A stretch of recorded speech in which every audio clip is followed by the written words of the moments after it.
Kaixo, egun on guztioi. Gaur energia berriztagarriari buruz hitz egingo dugu.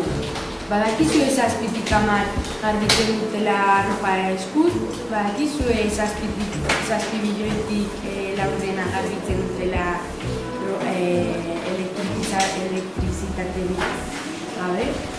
Bueno, gaur familia batzuken kontaktu egin dugu nola lortzen duten elektrizitatea jakiteko. Orain paso egingo diogu Josebari. Kaixo, hemen gaude kalean bi aitona amonekin galdera batzuk egiteko. Kaixo. Kaixo, zer nahi duzu?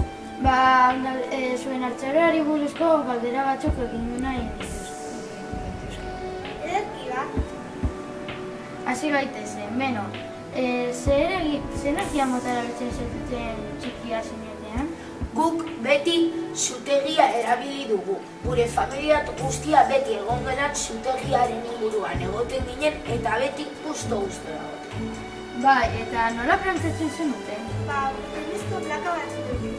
Zutenaren ondoan berotzen jartzen dituzuen eta horrela beti arropak bero-bero zuen.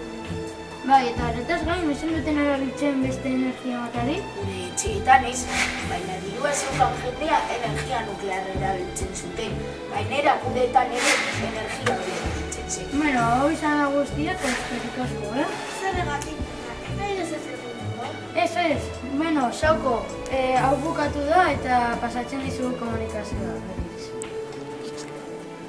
Bueno mila esker Joseba, asko gustatu zen energia berriztagarria lortzeko modu hori, baina beste mundu asko daude.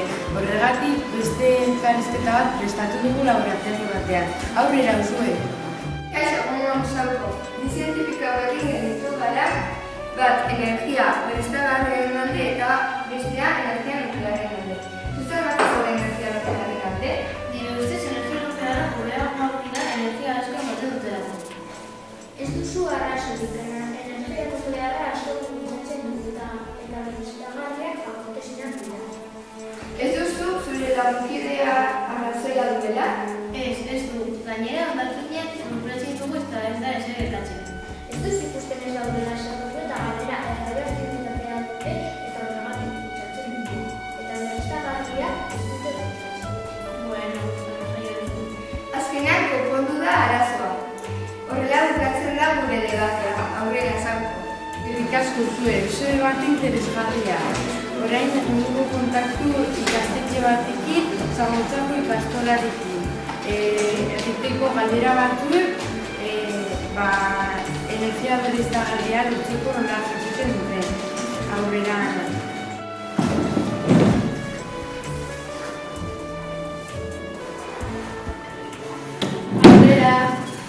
Egunon, teleberriko karizitari bat naiz, eta onatorri naiz energiaren kuriosidea. Aurrera ba. Azteiko galderatze batzuk egin egizkizuen. Nola horrez bezak egitea? Eskoak garatzen.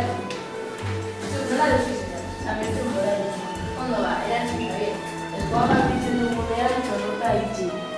Zaboia baten dugu bitartean. Oso ondo eta beste mure bat dago? Bai, badago. Bertzak garbitzen ditugu bitartean, Oso ondo eta nola duzu izena? mira, bertatzen. Eskerrik asko bide zure erantzunagatik. Eta beste mure bat dago? Ez dago. Nola ez etzea bat pentsatu. Bai, beste bat dago. Zein da, esan, baina garrantzitsuenetako bat da eta. bainatu beharrean bitatean. Beharko Oso ondo eta nola duzu izena? Javier dut. Eskerrik asko Xabier zure erantzunagatik. Eta orain goazen urreko energiari buruzko galderak egiten. Nola berritu ezakegu batia? Ondo ba, galdera hau jakendera utziko dugu badoz.